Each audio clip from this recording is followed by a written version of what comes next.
And my dad used to say that every step on this earth is a dance step. And so, but putting it to the drums, putting it to the beautiful songs that the men sing when they beat the drums, um, there's nothing like it. It's just like a creative artful space. Hello and welcome back to Wyoming Watch from the Wyoming Tribune Eagle. I'm Noah Zahn, your state government reporter here. This week on Wyoming Watch, we took the mic over to Frontier Park as the festivities of Cheyenne Frontier Days continue. And our crime and public safety reporter, Ivy Secrest, went to the current Native American Indian village where Native Americans come and perform dances and sell various things at the vendor booths there. However, this is the last year of that current Indian village, as CFD is planning to demolish it, but they will be constructing a newer, larger, and more updated one as well, set to open next year, and it will be called the Morning Star Indian Village. Earlier this week, Ivy spoke with Alpha Marie Hunting Horse Goombie, one of the dancers, and who was also the first female dancer at Cheyenne Frontier Days. That's who you heard at the start of the show. And she also spoke with Enrique de Los Angeles, who is one of the vendors who sells hand-loomed rugs and wall hangings. But first, here's Ivy with Alpha Marie Hunting Horse Goombie, who is a member of the Kiowa tribe. Well, my name is Alpha Marie Goombie, and over 30 years ago, we came to the Indian village, and at the time it was just a grassy patch with some benches around it. And we came as a dance troupe under the leadership of my father, Billy Evans, Hunting Horse. And we were the Southern Plains Intertribal Dancers. And when my dad looked at this place, he had a vision for the Indian village to become a destination with Cheyenne Frontier Days. He knew the possibilities of it because he had worked at the Six Flags Over Texas Indian Village and saw the potential of a similar thing happening here in Cheyenne Frontier Days. It just so happens today that I have with me in the shop the daughter of Bill Stone, who was the Indian Committee chairman at the time. And it was Bill Stone who contacted my dad to come into the village with our dance troupe. And so we have a real family history going here in this store at the Indian village. And so he invited my dad to come along. And then when my dad took a look at the place and saw its potential, he shared that with Bill Stone. And so with the Indian Committee chairman at the time. And he took up that vision with my dad, and they were dear friends with one another. And he began to make it happen. And so we began to add, the what you see here today. Okay. I personally am one for change. I do like change. I don't really care for nostalgia, and I like things to be better. I like things better, new and improved. So that's me. I embrace change as a Native American woman. I'm from the Kiowa tribe, and my dad was a Kiowa tribal chairman in addition to being a great entertainer back in the day. And so, but it's lovely to come here every year, and I've taken over this booth. It's booth 26. My father-in-law was the first Native American vendor in the Indian village.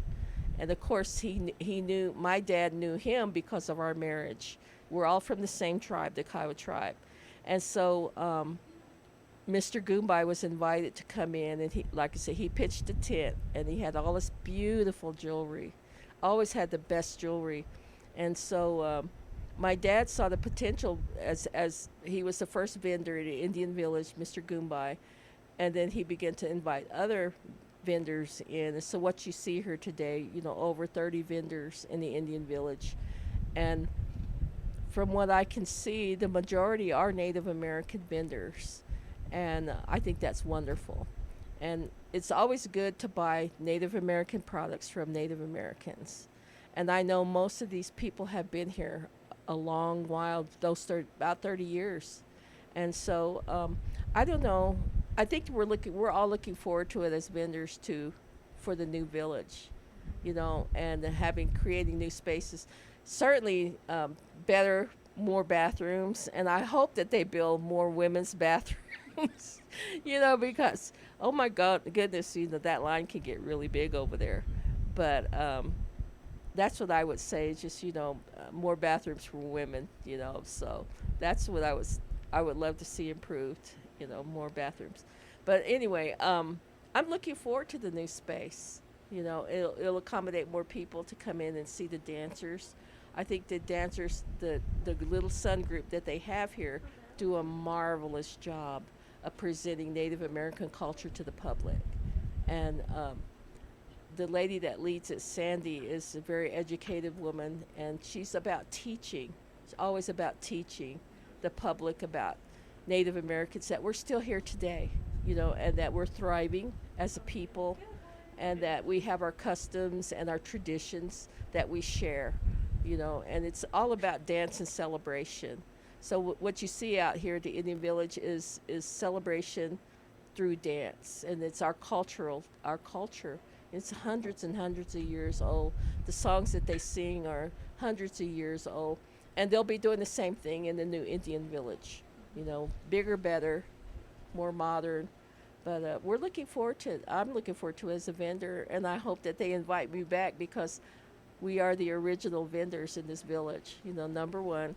And then, of course, as a dancer, I enjoy watching the dancers that are coming out, each evening, or 3 times a day they do shows here. And so I look forward to it, and I enjoy what I see in dance.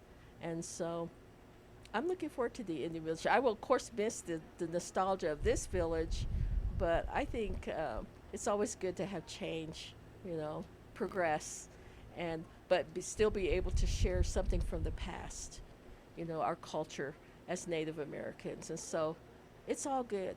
It's all good. We just press forward. That's what we need to do.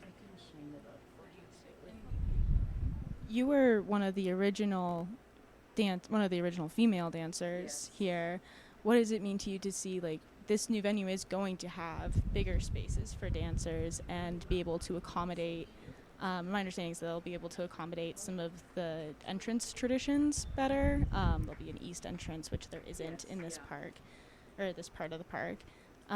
So, yeah, from the dancer's perspective, what are you excited about for young dancers carrying on the tradition?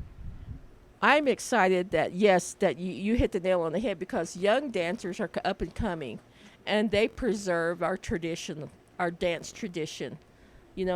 Every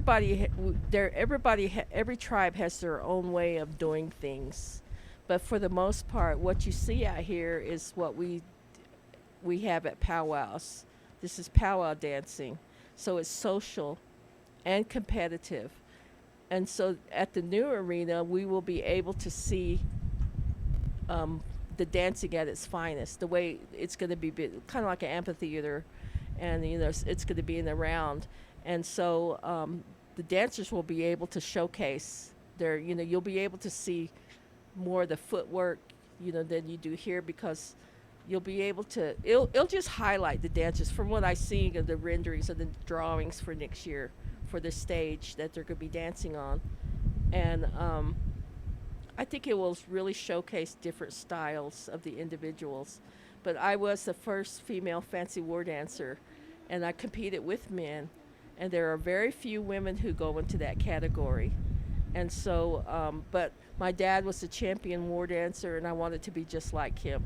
And so I met a cowgirl yesterday who rides broncos.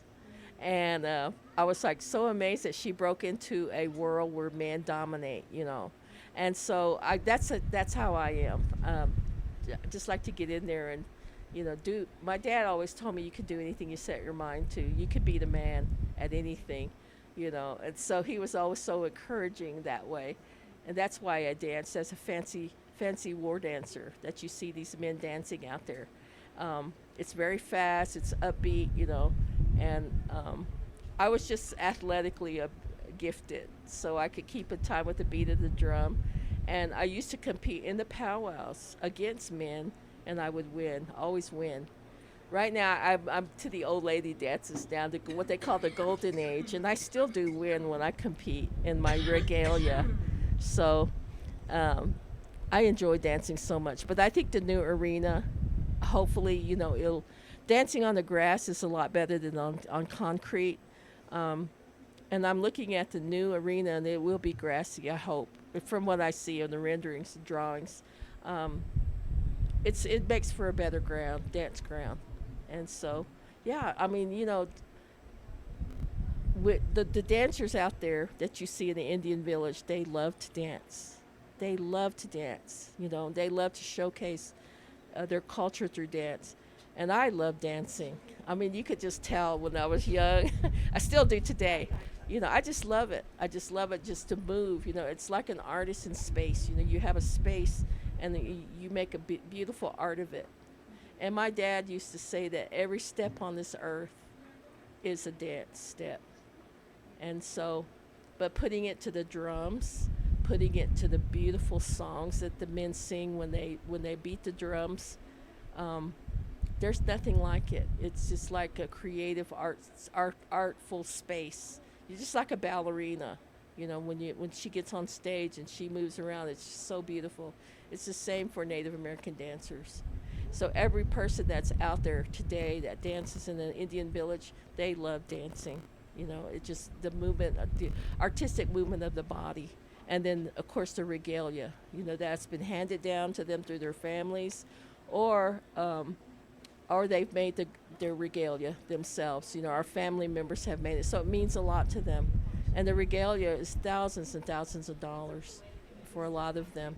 And you just take great pride, in the beauty of the beadwork, the colors that you wear. They have meaning to, the individuals that wear them. And then they just love to dance. So it's all about the love of dancing when you're out there at the arena as a dancer. Do you think your father would be excited for the new facilities as well, to kind of see that almost fulfillment of his vision?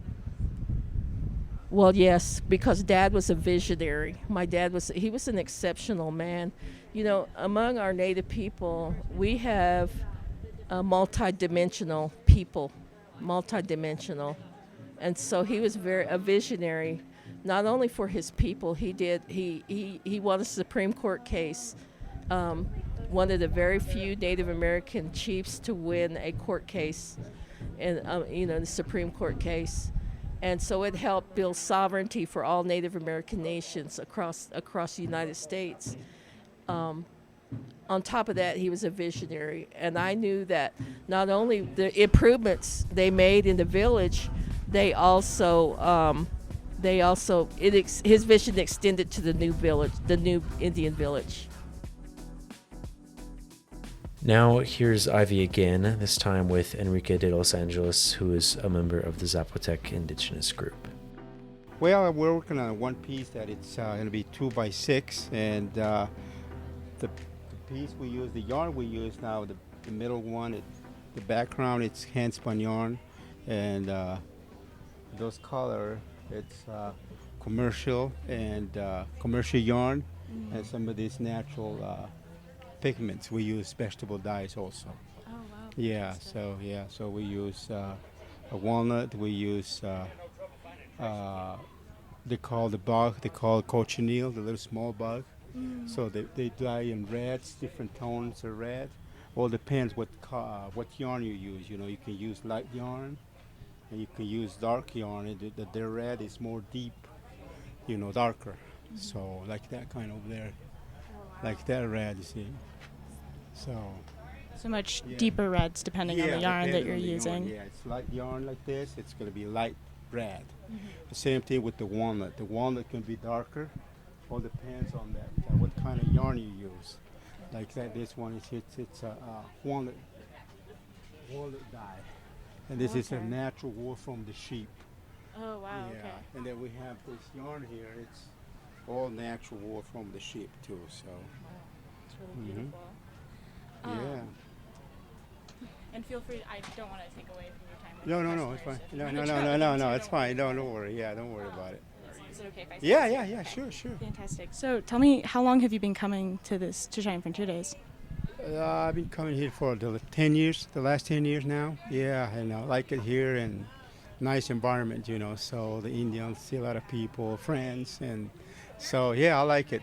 The last 10 years I've been coming this way. Fantastic. And what tribe are you from? Zapotec tribe. Zapotec. Yes. And how has it been sharing like this aspect of your trade and your culture with people here? What's that? I'm How sorry. has it been sharing this aspect of your trade and your culture with people here? Oh yeah, I have, Yeah. I have, yeah. So they like it, because very unique pieces, very unique trade, So we still, like I said, we still use the old style, the old, like my dad, like my dad used to weave. We still have, like I said, the nice hand tied, and also the natural palette of colors, the natural like this piece here, all natural, Yeah, so and we have this one, which is behind you right here. Oh wow. Yeah, this is all natural wool too from the sheep. Is- So there's no dye on this one. Take us a little bit to collect the wool, and then card it, and then spin it, and then do the work, the weave. So Is this a Zapotec? yeah, design? design. Yes, yes, it is the design. Yes, and this I have some of this. I'm gonna move it. Oh yeah, go ahead. And this is also. This is also it's a all Zapotec design, and the yarn too. Look at this. The yarn it's all natural wool too, except this one. This is dyed. Yeah, but And the that was rest. the bug. Yeah, small yeah, bug. the cochineal. Yes. Okay. Yeah. So. Yeah, I like to come over here and share my story and my family work and all that. We have 5 people weave in my family, so 5 of us weave all these pieces, and each one they have their own style too. Did your So- father teach you? Oh yeah. Oh yeah. I have one of these pieces over here. Look at this here. Yeah, this. He wove this in 1950. Oh wow. Yeah, so it's one of those. But let me see, you need. I need a little bit TLC, Yeah, a little bit extra love. Yeah. So. For that to be all the love that it needs after being built in Yeah, 1950, I think that's pretty 1950, good. Yeah, that's so it's- very it's high old, quality. Fantastic. So yeah. I know. So I'm sure you're aware this village is going to be transferred to a new location with the new facilities next year. Yeah. How do you feel about moving from these facilities in this location to the new building? Next Well, year? I hope it'll be okay. I don't know yet. We haven't. I saw the picture, but I hope it'll be okay. I mean, we're gonna try it first, you see. So we don't know yet. So, but I like it here. But I hope it can. I don't know how we gotta display our work, but I hope we can do something about it. Right? So, yeah. I mean, I like it. So. It's a new location, always nice, right? To be a new place. Sure. Right, it's always nice, but Yeah. about business-wise or attended, I don't know. We'll see. Yeah, absolutely. What are aspects of the weaving tradition that you've shared with people that maybe surprise them, or that they don't expect to learn when they come? Well, to we're trying to explain them how long it takes, and all these pieces all hand done, So they got, they surprise all the time. The time frame to work in one piece. That it's one of those to surprise them because 6 days. It's not only the designs. Also, we have to sketch it before you start weaving. You have to sketch every single design. And also, when you weave this kind of image or design, you have to have a piece of cartoon. So you draw this birds or whatever you want to do on the cartoon, and then you put the cartoon over here on the warp, and then you draw it here, and then you follow the design. So it's 2 different process of weaving. Oh wow! So you draw on the bass string. Oh yeah, on Yeah. the warp. This is the Okay. warp. Fantastic. Yeah, On this is the warp. Okay. So the warp you would draw with the little with the dark pen, and then you follow the design. But like I said, you start the processing with a little piece of cartoon. So the bigger so this is 4x6, so you have to have this the cartoon this big. Oh my gosh. It's a template, Okay. so to speak. Yeah. Template, yeah. So you put that on the warp and you draw on the warp and you follow the line. Wow. On this case, it's more geometric, You count the warp and then you lay it out, sketch it on a piece of paper, and then you weave it. So this is geometric too, So, so this is like you count the warp, So how big your design has to be. Like in this big, it's 5x8, So you do the homework before you start weaving. Absolutely. And you said this is going to be 2x6? 2x6, yes. 2x6. Yeah. And is this a 2x6? No, this is 2.5 by 5. 2.5 by This 5. is 2x6. This Okay. Gotcha. Yeah. Wow. Yeah, it's just a Beautiful. long for the whole way. So basically, what we do here in my work, it's more rugs. Okay, you can use them on the floor. Yeah, I recommend them on the floor. Now, if you want to do like tapestry, we do have the tapestry, so to speak, because the setup is different.